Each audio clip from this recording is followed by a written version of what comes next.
Hello, everybody. Welcome to this month's training for Emsi Burning Glass. We're excited to have you all here. This is about our 16th of these that we've done, and I can't believe we've already done these for 16 months. It's kind of credzy. Today, we have one of our newer account managers, Rachel Otto. She works for the university team for education success, and we're really excited to show you a little bit about micro-credentialing and how you can run through those processes. One of the things I always like to point out in these is keep in mind, we know that you guys have a lot of different processes and different ways of doing these, but we wanted to show you a way that we feel like could be helpful. And if your process varies, which I know it will, please feel free to reach out to Rachel or I or any of the account managers. We're happy to walk you through any of those differences that might occur. But we want to show you a way that could work for you and help you walk through that data. So a couple notes about these monthly trainings. We do them every month. We try and do them the second Wednesday of every month. Sometimes it gets moved out to the third one, like January. I would recommend marking your calendars for January. That third Wednesday is, I believe, the 18th. We're going to be updating you on our new job posting information that's going to be put into the software. Don't worry, we'll send you out invites via the newsletter as well as from your account managers. But we're really excited. We're going to bring our product managers as well as our product communications folks to talk more to you about what that job posting change looks like. And this is one of those big changes from the merger. So look forward to that in January. We know we have a lot going on in between there with the holidays, but we're excited about that. We will be recording this training, so don't worry if you had a colleague you thought should have made it or you can't stay for the whole thing. We will be sending this out as long as you're registered to you folks to look at the recording, but you also can share that recording with as many folks as you want. If you aren't signed up for the newsletter, I'll drop that link into the chat as well, and I'll try and talk to our marketing team to make sure we include a sign up for the newsletter in that follow-up email for you all. So before I pass it over to Rachel, just reminding you, we will be recording. Don't worry, we'll remind you throughout the training for that, because I know sometimes we get caught up and we forget about these little introduction notes for you. But we're really excited to talk to you today, and to pass it over to Rachel. We're going to get that screen share going, so give us just about 30 seconds here. So Rachel, I just made you the presenter.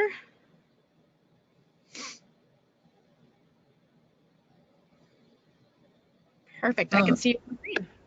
Perfect. Thank you, Elise. Well, we are really excited to have you all joining us today.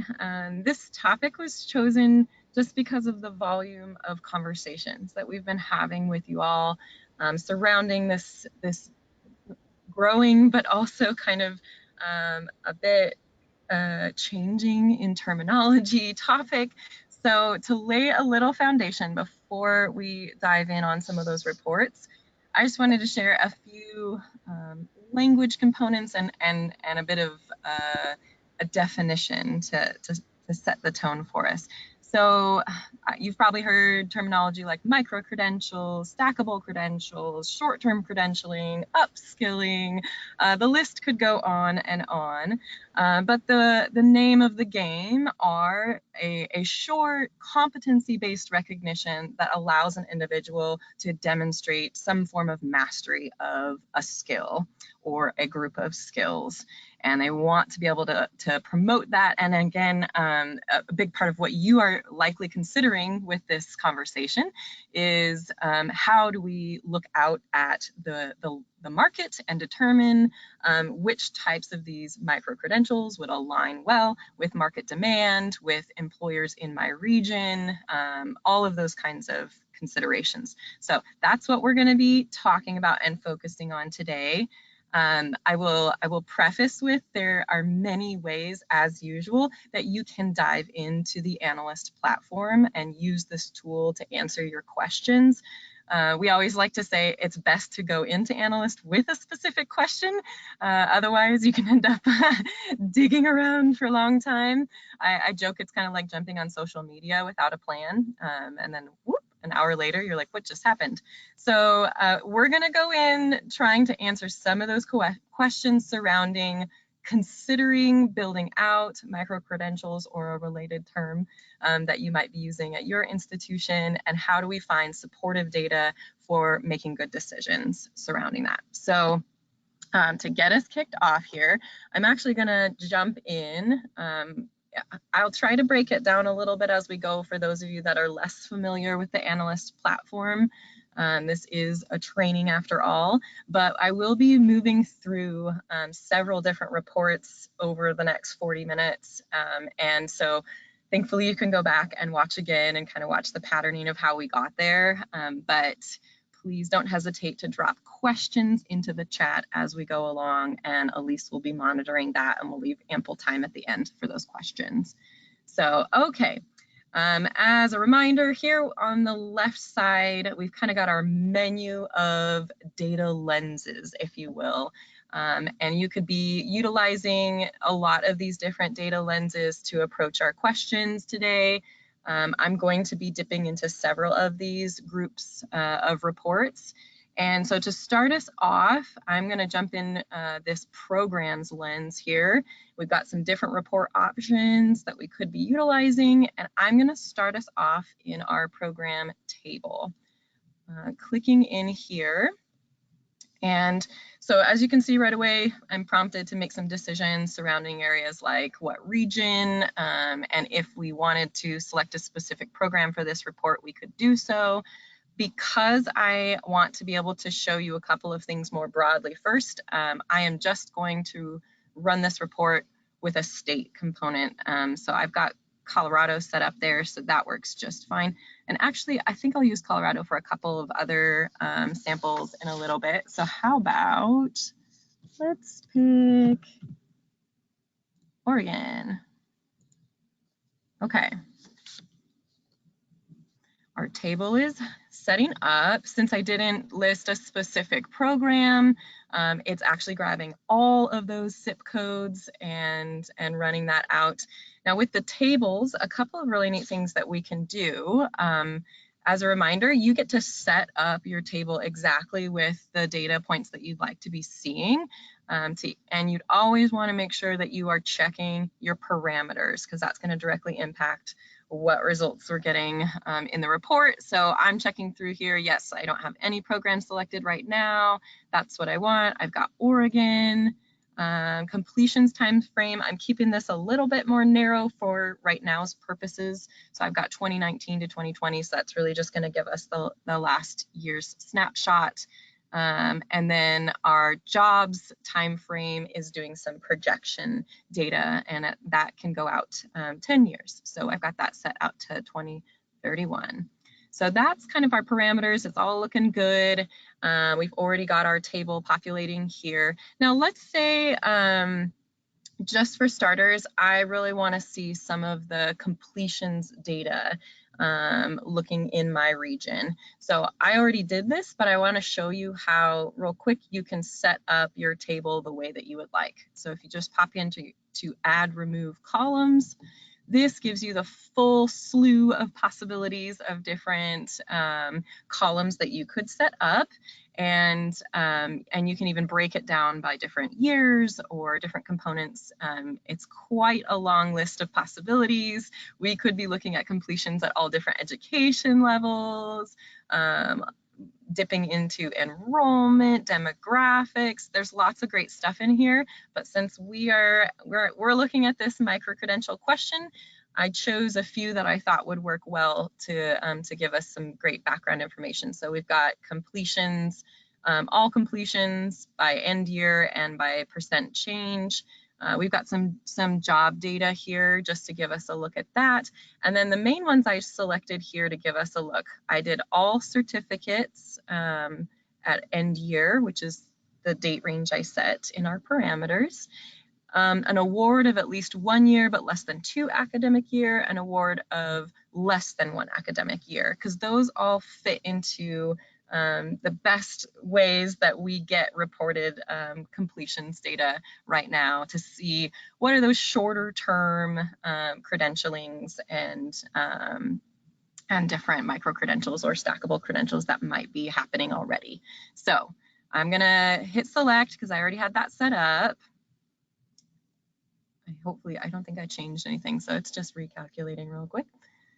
Okay, so now we've got the full slew of different programs and completions. Now let's say, for example, I wanted to see what are some of the top zip codes that are punching out lots of completions in certifications.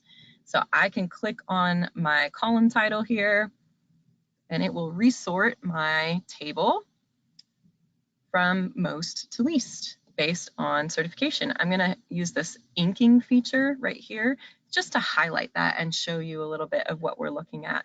So pretty cool. Now we're getting a glimpse of what are some of the top right now zip codes that are reporting completions of some form of certification. So we're not talking an associate's, a bachelor's, a master's. Those are all separate reported completions, and we could add those into our table, but we're trying to look at these short-term completions right now. So similarly, we've got our, like I said, our award of at least 1 year, but less than 2, and our award of less than 1 academic year. So this can be dipping as well into these high potential areas.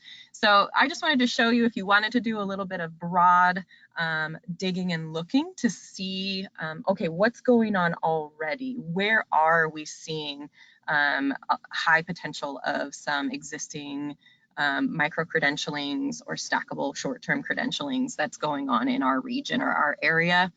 We can toggle over here to the institution tab right up here at the top, and then that's going to break down what those completions look like by institution. Pretty cool. There's lots we can do here, but for the sake of time, I'm going to carry us forward and show you quite a few other ways that we can start digging into these questions. So I am going to go ahead and jump us over into an occupation table. So one more table to show you.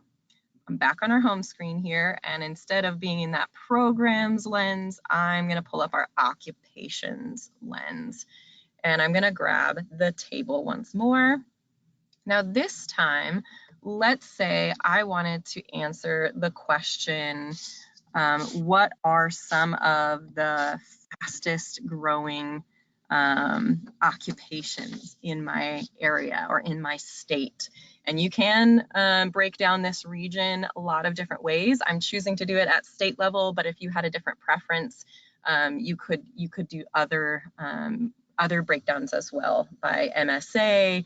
You can do radius from address, which will grab all of the zip codes in your region, or excuse me, the counties in your region, and you can select and unselect the ones you'd like to maintain for the reports. That's a pretty fun feature. You might try out the radius from address if you haven't used that. But for right now, I am going to switch us over to look at Colorado just for fun and run our occupation table. So it's going to look pretty similar to our program table, but we're looking through the different lens. We're looking now at occupations versus those zip codes with programs. So I again set up much of my columns here so that I could already have a bit of a lens on what we want to see. And you always want to be looking at your time frame and making sure you're setting it up in the parameters that you're wanting to see. So let's just say for right now, I want to see what are some of by percent change. I want to see what some of those fastest growing occupations are, because this might be part of my research for identifying high potential occupation areas for building out a micro-credential. So I'm going to click on that percent change for my table. Cool. And I'm going to use that just to show it off a little bit more, that inking feature up in the top left. Now we're seeing some of those fastest growing occupations within the state of Colorado. And I am noticing here that because of my time frame setup, it's not grabbing completions data because that's not reported in the system yet. So you would have to go ahead and switch that up a little bit. So I can shift our time frame back just a little nudge here to 2019. Cool. All right, we still have our percent change. It's top. So now we can explore some of these. We've got some great potential here. showing us fastest growing within our region. And if you wanted to grab any of those and pop it into further search parameters, we can do that. So one of the things that we could do would be grabbing, for example, let's take, that's at the master's degree. I did add our typical entry level here so that we're seeing that down the side. Operations research analyst, that would be a fun one to look at. And all we have to do is hit keep, and it's going to narrow down our search parameters. And if we want to take that, now let's say this is one of the occupations we'd like to further explore, we can grab that SOC and hit jump to and pop over into another report that will let us really unpack this and get a really good sense of what's going on in the job market. So I just wanted to show you a couple quick ways that you could maybe do a little bit of digging in your region to identify what's already going on based on programs, data in your area, IPEDS reported completions, and look for some of that possible competition going on at other institutions in your area or across the nation, and then looking into occupations. If you're kind of broad exploring and you're just wanting to see what are some of those fastest growing or highest potential occupations, you can do that. So for now, I'm going to grab this occupation code and jump over to our job postings analytics report. And this is where we're going to be spending the majority of our time. This is where we're going to be looking at the active job postings. So you can think of it as active market demand. And we want to know what's going on because that's going to inform, are there jobs out there if we start considering building out this credential, this new micro-credential, stackable credential, and how well can we drill down into this data to make some informed decisions. So we've got our job posting analytics, and right now, once again, you always want to check those parameters. We've got it set up for Colorado. We've got that SOC code for operations research analyst. And just to verify, you can kind of peek through and make sure nothing else is looking kind of fishy. There's lots of great different ways you could use these parameters to set up a report though. Cool, so let me just show you a couple highlights to move through this report. First off, we're seeing what are those job postings like? And actually, I'm just gonna verify really quick on my parameters, my time frame. Excellent, I've got it set up for about a 1-year snapshot going back to November 2020. That's a pretty good time frame if you're not sure where to start. I think it actually defaults to about a 12-month look, but that's a really nice place to start. So we've got our unique job postings versus total job postings. This means this is part of that deduplication process that our software provides. It's scraping the web for all job postings. It's grabbing in the millions of jobs every single day, and it's looking at what are some of the commonalities across those postings. There's certain features it looks for, and if it identifies enough, it will deduplicate and say, oh, okay, we're finding that same job posted across 7 different web pages, but it's actually only one job. And so that's what you're seeing here with the unique job postings. The posting intensity is identifying, again, how many times across the market are they posting for that single position. And that's actually matching up with the national or the regional average in this case really well. So there you go. That's showing you a little bit of the demand or the need for this occupation arena. We get some salary data. Do keep in mind that this is advertised salary data. So you always want to pay attention to what that percentile looks like and the actual number of reported salaries. And one thing that can be kind of interesting to note is how it stacks up against the government recorded median salary. In many cases, for a really high and growing in demand pathway here or occupation, we're seeing that the advertised salary is coming in well above not in this particular case, but I've seen it a lot recently, and that can be a good indicator of that need that the employers are having. They're having to go above what that average salary range is to try to entice candidates. So that's pretty helpful. We've got some good salary trend data here, breaking that down by different time frames.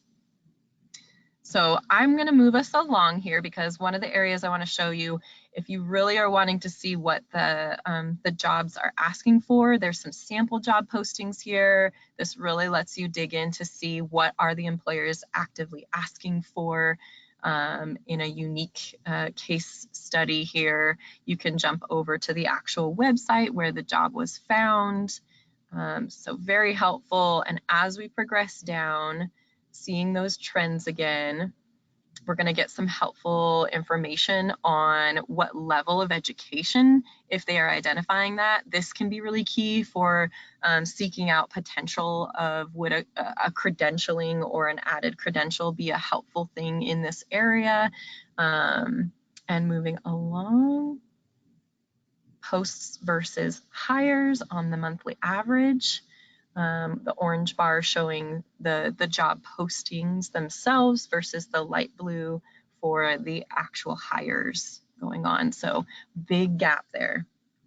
And that would be what we would want to see if we were looking for an arena that would offer that high demand for our students that would be flowing into these opportunities. So now we are really getting into some key area here. So we've got our top companies.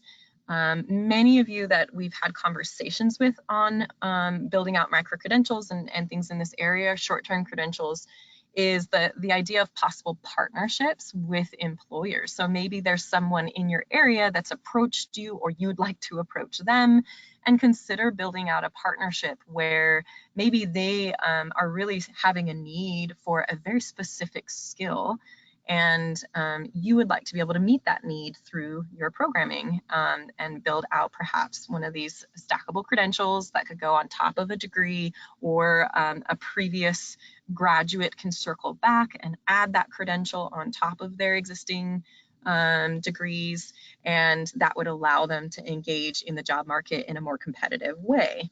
So this is a way where you can really start to drill down into specific partnership potential. I want to grab, I'm actually going to pop up here just for fun, and quickly I'm going to switch us over to another occupation just to show you how easy it is. Cool. All right, I just reran the whole report and switched out our occupation to software developers. Really neat. So we're still in Colorado. There's our top companies. And if I wanted to really drill down, I could grab any unique one of these and click on the company and add to filter. And when I do that, the whole report just reran, calculating for the company that I put in for Raytheon Technologies. So very cool. So quickly I'll show you. If I pop back up here, there's our unique job posting trends just for Raytheon. Here's some of those live job postings that we can see now specific to them and what requirements and skills, and all of this is being parsed out and pulled into the reports. So you can really splice and dice things a lot of ways, which is wonderful. So now we're looking at Raytheon, and we can actually come down here now. I'm going to go further down into the report. Now we're seeing who's hiring. Yes, we know that that's our SOC code. We've got some nice samples of top job posting titles. But what we really want to get into is down here. We've got our skills, in-demand skills, and again, because we're drilled down, we could remove the company and go back to looking at statewide, however we want to splice it. But right now, we are looking specifically at Raytheon. So if we were looking at developing a partnership with them, building out some kind of additional credential related to software development, we could be looking at some of these potential gaps. So In some ways, what we're looking at here, we've got hard skills and common skills, or maybe more, you can think technical or job-specific skills versus broad interpersonal skills. So in the dark blue, this is the frequency that it's showing up in the job postings themselves.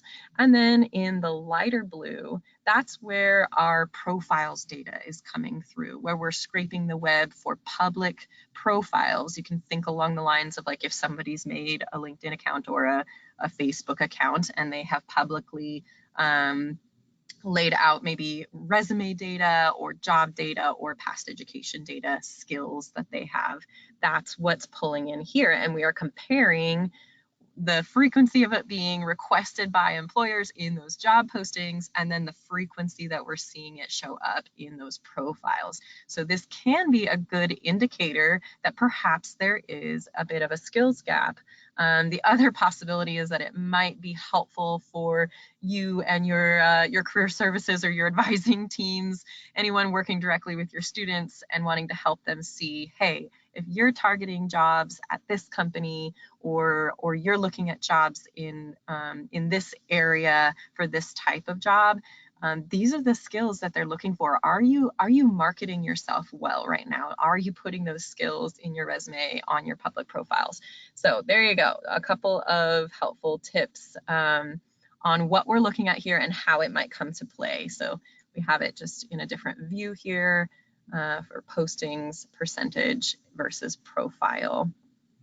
So very helpful. So I'm looking at a couple of these going, oh man, DevOps, yeah, maybe that's something to pay attention to, right? Scripting, okay. Is there truly, are we supplying that skill and the students are simply not self-marketing well? Or is that an area where we could really consider for building out some additional skills building and credentialing for our students to help them be more competitive? So in addition, as we scroll down here, this section is going to be really vital as well. This versus the skills that are being requested, this is coming through as qualifications that are being requested.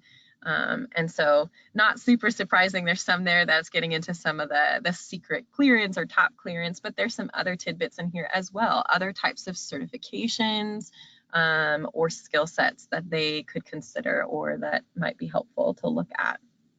So there we go. That's one way that we are kind of looking at this piece of the puzzle and wanting to deduce what might be going on, some high potential skill areas, some potential qualification areas to explore. So I want to just unselect, here we go. I'm going to remove the company, get us back to our little bit of our broader view here. Okay, so now we're back to just all software developers, software qualification, or let's see, yeah, software developers as our SOC code. So we chose our occupation, but another way that we can start looking at this, I'm actually going to scroll all the way up, don't get dizzy.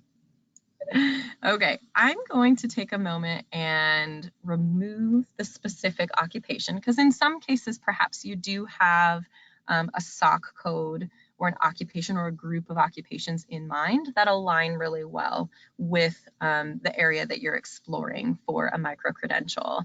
That could be the case. In other cases, you might be taking a bit more of a step back and saying, okay, there actually isn't a SOC code that well matches what we're exploring here. And so how do we start digging into the job postings data through that need? So I'm going to remove the occupation code. So now we're still looking at state of Colorado as our region, but no occupation selected. We're just super broad here. And what we're going to do is we're going to actually, we're going to look at this through the ability of two different ways. One is what if we have a skill in mind, a certain skill, or even a group of skills. And that's really what we know is matching up with some of the needs we've been hearing from our employer partners or from the students themselves, wherever the source was. So one option we can do is come down here and use our skills and qualifications filter function. Quick pause here. I think Elise might have already put it in the chat, but if not, this would be a great time.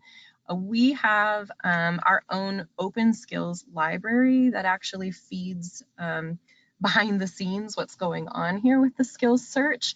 There's over 30,000 skills that are already in the system, and those are being searched out through the millions of job postings that we're scraping on a regular basis. And we're also digging into those public profiles data and looking at it from a lot of different angles. So our skills library is a wonderful resource, and it's actually a free resource. So for any specific skill of those 30,000, if you wanted to pop into the resource and search, it would actually pull up a full page dedicated just to that skill that unpacks a definition and gives you a little bit more background on that skill and any related or grouped skills that it might go along with. So I highly suggest that you check out that resource if you haven't, and I think you'll really enjoy that one. I've already kind of set us up for a good example using a skill or a skill cluster. So I'm going to go ahead and show you that. So I'm in, you have to be careful. There's an exclude skills and qualifications. That's not what we want. You can use that feature if it's populating certain things that you're not wanting to see. I want to be up here in our include skills. And I am going to go ahead and use a popular one that perhaps you're familiar with. The key skill of cyber as a skill set. And what you're seeing here is that right away, it is making a recommendation for a skill cluster surrounding the word cyber that I put in. And there's 28 of them. I'm going to click that. Okay, so it grabbed that group of that cluster of skills. And if we want to see what all is going into that, we just simply click this view details. It's going to pop open a screen showing you all 28 of those sub skills that are all falling under the greater group of cyber. And that would allow you to really run through these and see if it's aligning well with your need or your research at the time. You can unselect any of them that are not well aligning, and that will help improve your search parameters.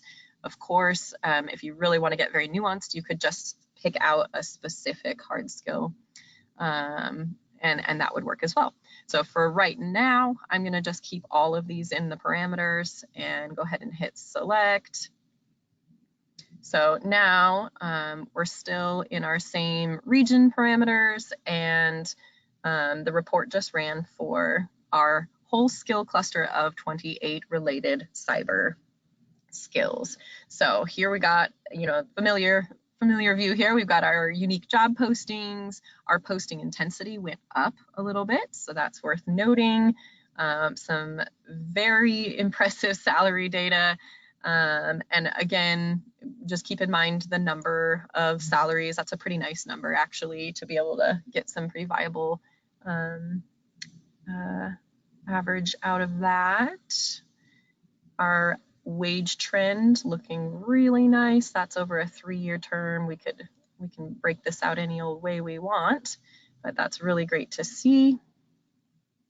A breakdown, it's showing some of those sample job postings once again. Unique job postings trends. And what I want to show you here, because now we have done something a little different, right? We didn't use a SOC code. We're instead approaching this from a skills search. So there's a few things that we can't see, like the who's hiring as far as the job postings versus hires, because that requires a SOC code, but we still get our top companies and a little shift there. Very cool. So once again, from here, we can take any of those companies and grab them and add to the filter and take a deeper dive look to see what the very specified breakdown needs are for skills and qualifications. Just for that company, we can do the same. We get a nice look here. This is almost like the reverse mapping. We used skills to then be able to see, okay, based on that set of skills that we just put in, what are the SOCs that these job postings do map to in the reverse? So this would give you then an idea of different occupations or SOC codes that make for a good fit that these jobs are falling under. So very helpful. We get the actual job titles breakdown. This one's pretty fun. You could, if you really wanted to specialize your search, you can even grab a specific job title and add that to the filter. And then you're looking exclusively at those results. And you can even see the difference here. It's kind of fun to look at the posting intensity difference, because it just kind of gives you a little bit of a narrative to consider and think about, right? Cybersecurity analysts and systems engineers are at a considerably higher posting intensity than some of the others. So it'd be kind of fun to dig in, add those to your filter, go look at some of those sample job postings. A great way to approach this. Okay, we also get our industry breakdown, which is really helpful, so you can see which industries these in-demand jobs are mapping to. And it could give you some ideas on how to focus your micro-credential, who you're building that out for, and that would be matching the need and demand in your region. And then, of course, once again, we've got our skills and qualifications that have now refocused in on our skills-based search parameter. So there you go. Got some Linux, Python, automation, agile methodology, and you can note the potential gap there that we're seeing between. Kind of fun to also pop over to the common skills and see what's going on there. Interesting. Okay, yeah. Problem solving. I don't know how you could go into anything cyber related and not have really strong problem solving. So I can see where the request is high for that one. All right. And this gets really fun, because if you're looking at any specific skill set, so let's just say we really want to see, okay, who's really looking for, maybe you do teach Python, and that's a skill that you have to offer, or you're building that into a micro-credential. Maybe a different one would be like automation. That's a little bit more of a unique, most of you are probably teaching Python, but automation, we'll grab that one. If we add it to our filter, then we're getting that clearer picture of which employers are tying to that skill need, and who you might be able to then consider doing a little outreach to or a partnership with. So now it's refocused with that added layer of filtering, automation, and you can see the overlap. So these also are falling into the same postings with automation, but now we can come up here and revisit in-demand skills. The industry is shifting a little, the job titles, occupations, and employer partners. Very cool. So this is a lot of fun to play around with. There's a lot of ways, like we said, you can splice and dice. I'm going to show you one more really quickly. So here we've got, I'm going to keep us in our job postings, because this is one of our best ways to explore emerging markets, what is the active need of the current job market, and especially being able to see the projection trends going out. So this is just one of the best places we can spend some of our time researching this. So I'm going to clear out our skills that we had added in. Let's make sure I'm kind of back to a baseline. We've got Colorado. Make sure we're okay, looking pretty good, pretty good. Now, I want to show you, because there's a difference between doing a skills search. Sometimes a skill has been established enough to be able to make it into that skills taxonomy and take advantage of that and skills clusters. But other times it might not be necessarily a skill set that you're exploring. It might be more of an emerging trend, or not even necessarily an industry, but kind of a subset of an industry or a grouping. So for example, For this, we might not want to try the skills-based search approach. What we might want to try is a keyword search. And to show you an example here, another kind of popular or emerging, right? Renewable energy. That spans a lot of different industries. There's not going to be, a certain industry code we can grab and search. There's not going to be one occupation code. There's not even going to be like a whole handful. There's going to be many. So we can use the keyword search here as a means of also building out a report. So I just populated with renewable energy. I'm going to get us back up to the top here. Now we've got a whole new report that's showcasing renewable energy within our regional parameters. Super fun to dig into this. We've got our advertised salary, of course, wage trends. I'm going to pull up the 3-year and see. Ooh, cool. Look at that. Ba-boom. Nice. Okay. Very fun. We've got some of those sample postings. If you wanted to see a larger breakdown or I guess list of these postings, any of these blue hyperlinks will pop you over into another report while maintaining your parameters that you have set up. And so this would take us over to a job postings list, which would give you more job posting samples to look at. Okay, now once again, top companies, top cities, top posted occupations that are also grabbing and connected to our search parameters, and some job titles. Lots of wonderful ways to break this down. And even if you wanted to see if something looks, you're like, okay, electrical engineer, but I want to see how it's related to renewable energy, you can grab it, add it to the filter.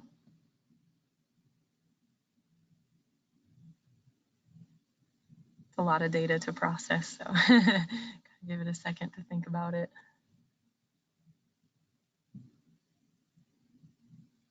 Thank you. I might have stumped it for a second. There we go. It's going.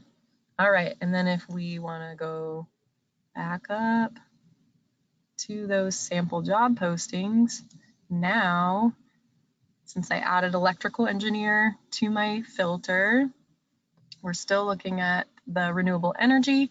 And if you want to see, hey, where is that? Where's that coming from? Because I have renewable energy in my keyword search, it's going to automatically highlight throughout the job posting where it's grabbing that from. Really cool. So these are just some of the ways, but I would say some of the top ways that you could start digging into the data and looking at the reports. There's also other ways you could be looking at this question through the profile analytics. That's another kind of lens of the data that you might want to take a peek at. And this is going to be really good to further dig into what skills the workforce is asking for versus, we saw a little snapshot of that through the one graph that populates here in the job posting analytics report, but you could deeper dive on that through the profile analytics if you really wanted to break it down even further. So I am looking at the clock, and I don't want to jump in on another whole report at this time because I think we will quickly run out of time. So I am going to just take a pause there and kick it over to Elise, who's going to help kind of host the Q&A at this time. Awesome, Rachel. That was great. I love hearing you present because you not only give good information, but you also have such a way of putting it that I feel like I understand it all too. So it's great. Thank you. There are a good, decent amount of questions, and I'm really excited to talk about this with you guys. One of the things I will note for any of you Canada folks out there, we did show some profile analytics, which is not part of your subscription. And we realize that some of this stuff won't always apply to all of our clients. Don't worry, next week we're going to do a Canada focused training, which I'm really excited about. But as well as most of the things on this report did apply to everyone on the call. So I wanted to make sure of that. So some of the first questions that we had kind of apply to, I'm going to answer really quickly because there's a couple more that I think that Rachel can show while we're doing Analyst, so she can share her screen again. But the first two questions, what is the data source for completions, and can you use national as region, kind of go well together. So we use iPads for our completion sources. I believe we're in 2020 iPads right now, and as soon as we can get 2021 out, we'll do that. And yes, you can use anything from national level as a region down to census tract. Most of the census tract, though, does apply just to occupation information. So keeping that as an option. So the next one was, what would you need to change on the occupation table for completions to be visible? Rachel, do you want to share your screen again, and we just show people the option where you can add in or remove data sets? Because with the occupation table and with the program table, you can start out with specific pieces, but you can add a lot more data pieces. So Rachel, I'm going to hand it over to you here so you can show them some of that information about how to add in extra pieces. Okay, thank you. And is the screen shares back up? Looking good? Yes, it's perfect. I can see your screen. Okay, and the question was how to add in different completions. Yeah, so they were asking about how to add in completions for the occupation table, but I think if we just show them how to add in data sets, that will show them where to get completions and where to get other pieces. Okay. So the easiest way, there's kind of a twofold thing to be aware of when you're working with the tables. You've kind of got two important things here. You've got the add and remove columns, and this is going to directly set up your table. So you can see all of my column titles across the top of the screen here. That's what I am deciding I want to be displayed when I go into the add and remove columns. And so if I click that, it gives me all of the options for this particular table that I could populate into my table. It's a lot. you want to be a little selective, and I just want to show you here, because we're in the occupation table, it's going to be largely focused on occupation data, salary, wage trends, things like that. That's the occupation table's job. Whereas the program table is going to focus more on completions data and other things. There are a few little spaces that it allows an overlap, which is nice, because the point of having one system that has all of it in there is so that it can communicate across different reports, which is great. So if we're in here, this is where we're selecting on the left, hires, separations, job change by sheer number, by percent. I have both of those selected, and anything you select will pop over here into your selected columns, and that's what's going to actually show on your table. If you want to rearrange anything from left to right, you can actually just click and drag, and that will reorder the columns for you, which is really nice. And then if you need to remove anything, it's as simple as clicking the little X next to that selected column. So dropping down, we've got openings, earnings data, annual earnings, but I just want to show there is, like I said, it's a lot. Cost of living, we have some education and demographic, and down here is where that institutional completions, and you can break it down by specific years, and each one of these that I select will add a column to my table. So like I said, it can get pretty big pretty fast, so you just want to kind of decide what important pieces of data you would like to see. And it's giving me a warning sign because I don't have the occupation selection set out right now. So there's not going to be data to show. Yeah, and also there might be, depending on, so Terry asked this question and she asked a follow-up that her column is grayed out, and she's not sure why that's happening. I can think of two reasons why. The first one is choosing institutional completions. If you don't have an institution selected in the left-hand column of the filters, right where Rachel's showing right now, that might gray out that selection as well. And so you'll need to add in that institution to make that one work. If you do regional completions, it's going to show those. But in order to make that institutional completions column work, you do need to have an institution in that filter on the left-hand side. And then that should work, Terry. If it doesn't, we are making some modifications to some of our data right now. So if that continues to not work for you, just let us know and we will try and figure that out for you. So the next piece, and I'm getting a lot of questions about this, is really exciting. How are we doing our projections and predictions for our occupations? So I'll answer some of this, and then Rachel, I know you probably will have some information to include on that as well, and so we'll just kind of talk a little bit about this. But the first piece to know is that we do our own proprietary projections. We base those off of 5, 10, and 15 years of data to do a 10-year projection. A couple of years ago, we did a study to see how on point our projections were, and I believe at like the national level, we had somewhere around a 92% accuracy, and then down to Zip, it went down to more like 84% accuracy, but still pretty high. While we do our own proprietary method, it does typically align with federal projections, so you shouldn't see too big of a difference. That being said, we did have someone ask a question if we could share our algorithm for our projections. I am not sure if we can do that. I will ask our data team. I would say I will look into this and get back to you. But Rachel, did you have anything to add aside from what I said? I am grabbing a link for an article from our knowledge base, which is one of the best sources for getting some great answers. And it actually breaks down what Elise was just talking about of the data coming from, you know, what does it mean? Where's the data coming from? And how do we take the 5, 10, and 15 year and compile that into our 10-year projections?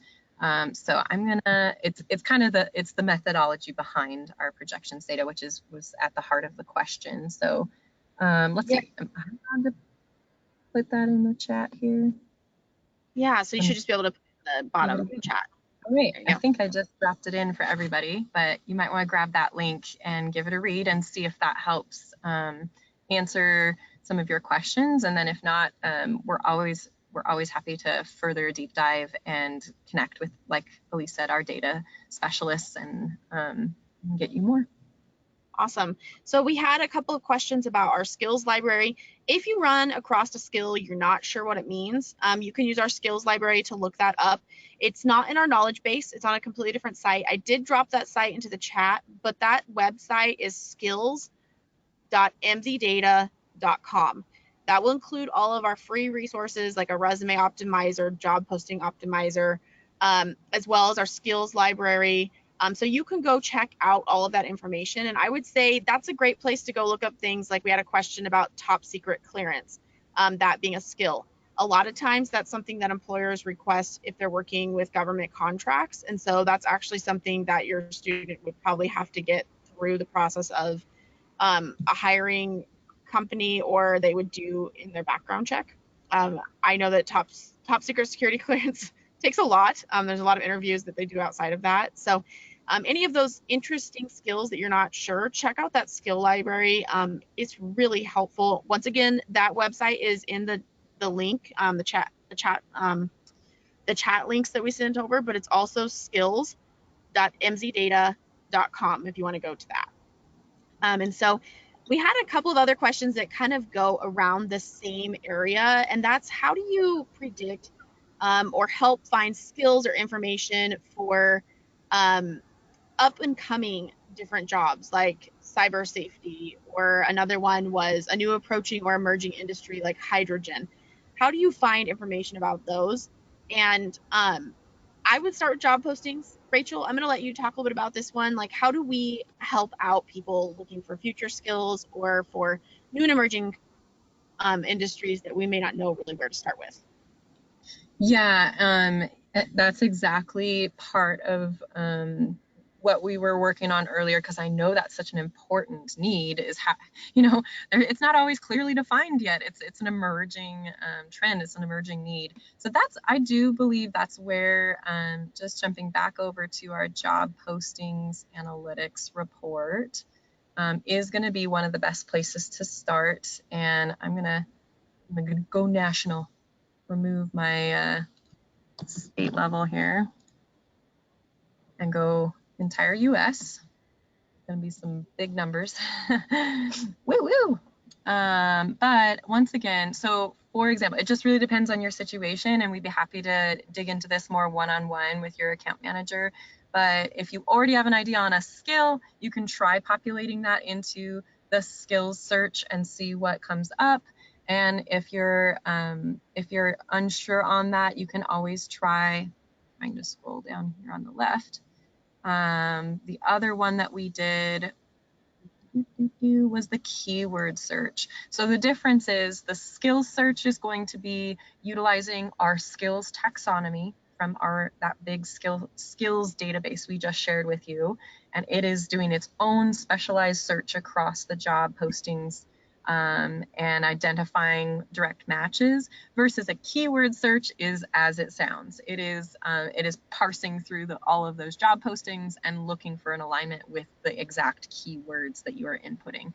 So that's kind of the difference. And so you might try both. You might try running both reports with some variations of terminology connected to your query and see what you start populating, and then hone the report down from there, because each situation is just so unique. So I hope that that does get us kind of back to that question answered, and help us see a path forward with being able to run similar searches. So Rachel, stay on this report. We had a question about, am I able to see 6-digit NAICS codes in job postings? Oh, cool. Okay. So NAICS codes are going to be your industry codes. So if you have this, I will say caveat, if you're searching by industry, this is going to be at the 2-digit level here.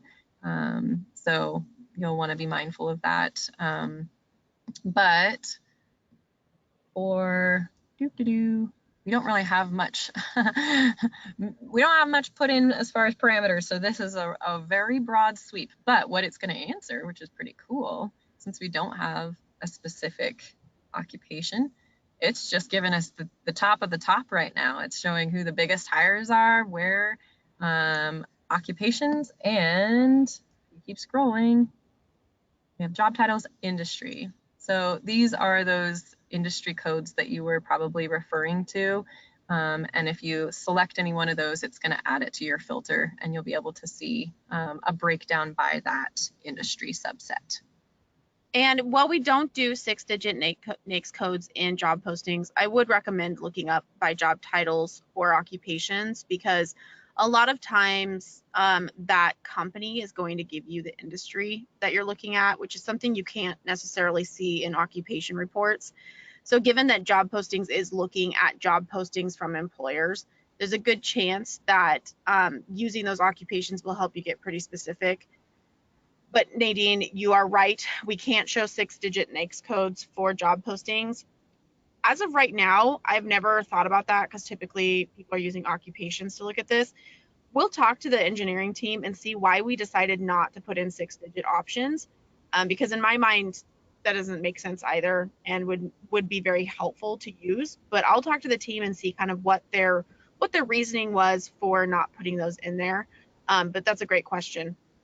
So we have 2 more questions left, which I'm really glad these came up, because this actually helps everybody. So we did have somebody join a couple minutes late and wanted to know how they can access this information, whether you're Burning Glass or Emsi. The good news is that we are moving to the Emsi, the Analyst platform. This has been sent out to everyone, and so that's good news. And we're working on currently putting everything together. So the good news is, for the time being, most everyone will have access to Analyst or the Burning Glass suite. So what I would say at this point is make sure you reach out to your account manager to find out what those details are. A lot of those details are individualized by account. And so while I generalized some statements there, do reach out to your account manager to see what those specific details are. And if you're not sure who your account manager is, there's going to be a poll after this. Just make sure to go through that poll, and one of them will be, if you want your account manager to reach out to you, click yes, and they will reach out to you. But I would say get a hold of your account manager, see what you have access to, what you can get information to, and they are happy to give you a training or a demo on any of the features you have access to, or even ones you don't, to see if you want to add that to your suite of softwares and tools. And you just need to know who your account manager is anyways. They're a great resource to you, and are always wanting to get on the phone with you and talk to you about what you have options of. And if you're working on something, they can be a great need for that. And then the final question was, what do we mean by profile analytics? So Rachel, I'm going to let you answer this one, and then we'll be done for the training. Great. Yes, our profile analytics is a unique set of our data that comes from scraping public profiles. So you can think any person who has created a public-facing profile and offered information such as their educational background, their past work history, skills. Most people think along the lines of like a LinkedIn or a Facebook profile. So we actually scrape many hundreds of thousands of web pages. So we won't provide like a list of all of those because it's a lot, but we end up with millions of profiles, public profiles, that we're able to help do that cross comparison between the demand in the job postings world and the supply from folks like you and I, if we have a public profile. So yeah, that's where our profiles data subset comes from, and where you're seeing that populate into some of the reports we looked at today. Yeah, so there was one quick follow-up, so I lied to everybody if you're still here.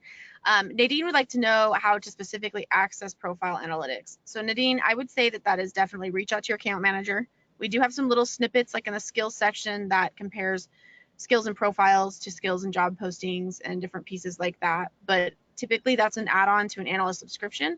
But we are starting to add more and more of that to the tool, and why we actually approach what that is in these trainings, because we are starting to have it in job postings and whatnot. So I would say reach out to your account manager and see if that's something you have access to. We're always happy to do trials too, so please don't hesitate to ask on that front. Thank you everybody so much for joining this month. Thank you, Rachel, for doing that wonderful training and showing us all of those great things to access an Analyst. Please reach out with any questions you might have. We look forward to seeing you next month. Once again, we're going to be doing an overview of the new job posting data set that's going to be in the tool. We are very, very excited about it. It's going to make job postings bigger and better. It's coming from Burning Glass Technologies' owned feed, so it's very wonderful. We're all very excited over here, and so we want to show you more about it and how to use it. Thank you so much for joining, and we will see you next time. Bye.